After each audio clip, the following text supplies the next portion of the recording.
Ultimately, in the case of the Khaybar Jews, Muhammad had the male leadership killed and plundered their riches. The terrorized Khaybar survivors, industrious Jewish farmers, became prototype subjugated dhimmis whose productivity was extracted by the Muslims as a form of permanent booty. And according to the Muslim sources, even this tenuous vassalage was arbitrarily terminated within a decade of Muhammad's death when Caliph Omar expelled the Jews of Khaybar. Thus Maimonides, who died in 1203,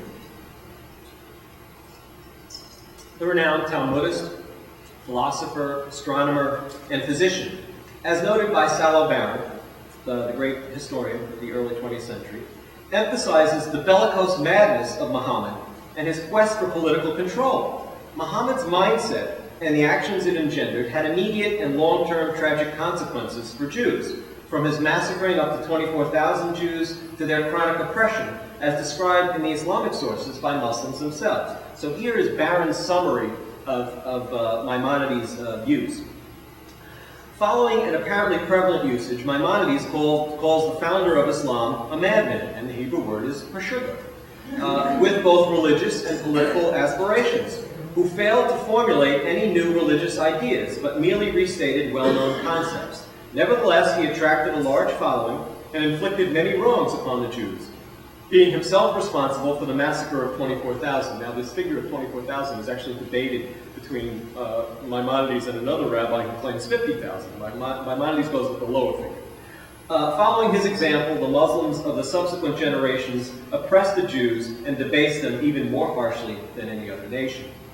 Muhammad's brutal conquest and subjugation of the Medinan and Khaybar Jews, and their subsequent expulsion by one of his companions, the second rightly guided Caliph Umar, epitomized permanent archetypal behavior patterns Islamic law deemed appropriate to Muslim interactions with Jews. George Vida's seminal analysis of the anti-Jewish motifs in the Hadith remains the definitive work on this subject. And Vida's full 70-page, 202 reference essay from 1937, and the original French, is translated and presented in its entirety for the first time in this collection. Vida is a great, under-recognized scholar who died in 1981. Vida concluded that according to the Hadith, stubborn malevolence is the Jews' defining worldly characteristic. Rejecting Muhammad and refusing to convert to Islam out of jealousy, envy, and even selfish personal interest led them to acts of treachery in keeping with their inveterate nature. Sorcery, poisoning, assassination held no scruples for them. These archetypes sanctioned Muslim hatred towards the Jews and the admonition to at best subject the Jews to Muslim domination as dhimmis, treated with contempt under certain humiliating arrangements.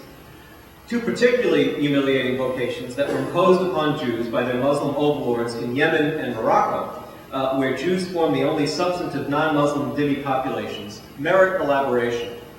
Moroccan Jews were confined to ghettos in the major cities such as Fez since the 13th century, called Mela, or Melas, salty earth, which derives from the fact that it was here that they were forced to salt the decapitated heads of executed rebels for public exposition. This brutally imposed, humiliating practice, which could be enforced even on the Jewish Sabbath, persisted through the late 19th century, as described by Eliezer Bashan. Here's Bashan's description, and he is probably one of our foremost historians of the 19th century, early 20th century Jewish community in Morocco. In the 1870s, Jews were forced to salt the decapitated heads of rebels on the Sabbath. For example, Berber tribes frequently revolted against Sultan Muhammad XVIII. In order to force them to accept his authority, he would engage in punitive military campaigns. Among the tribes were the Musa, located south of Marrakech. In 1872, the Sultan succeeded in quelling their revolt, and 48 of their captives were condemned to death. In October 1872, on the order of the Sultan, they were dispatched to Rabat for beheading. Their decapitated heads were to be exposed on the gates of the town for 3 days.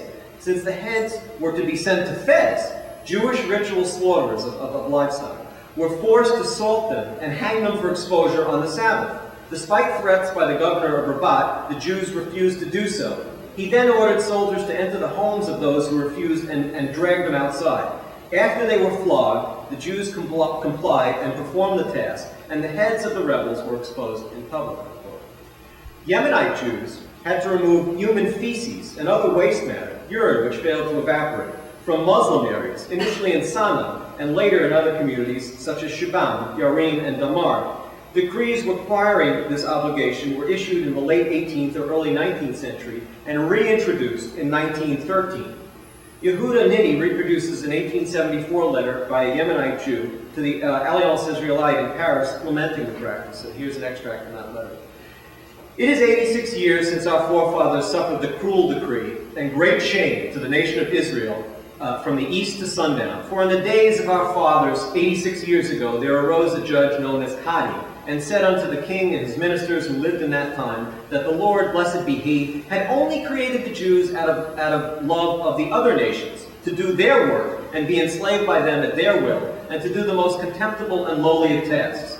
And of them all, the greatest contamination of all, to clear their privies and streets and pathways of the filthy dung and the great filth in that place, and to collect all that is left of the dung, may your honor pardon the expression.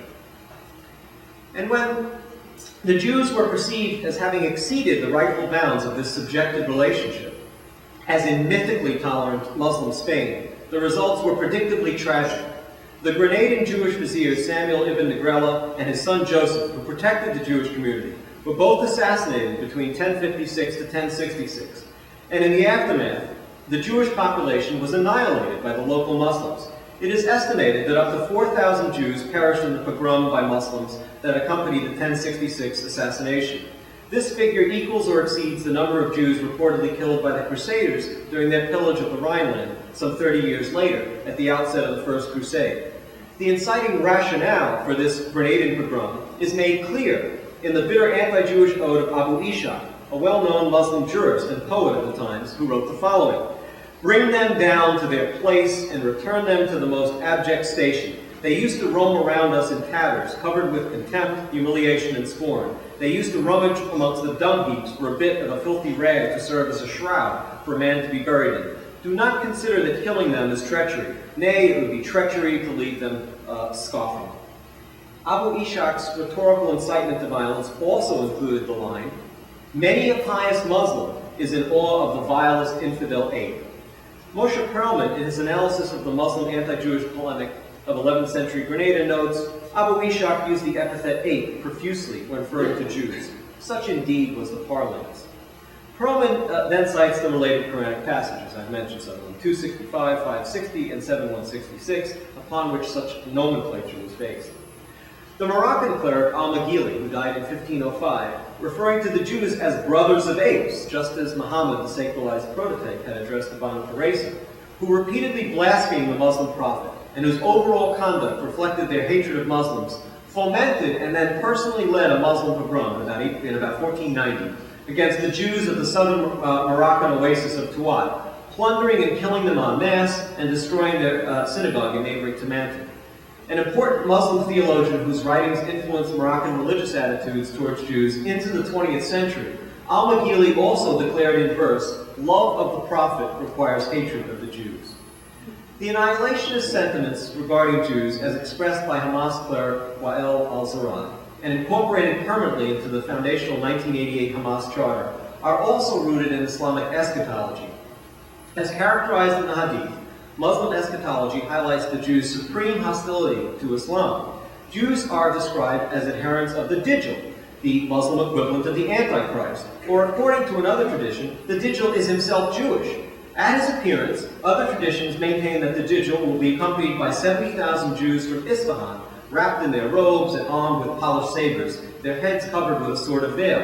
When the Dajjal is defeated, his Jewish companions will be slaughtered.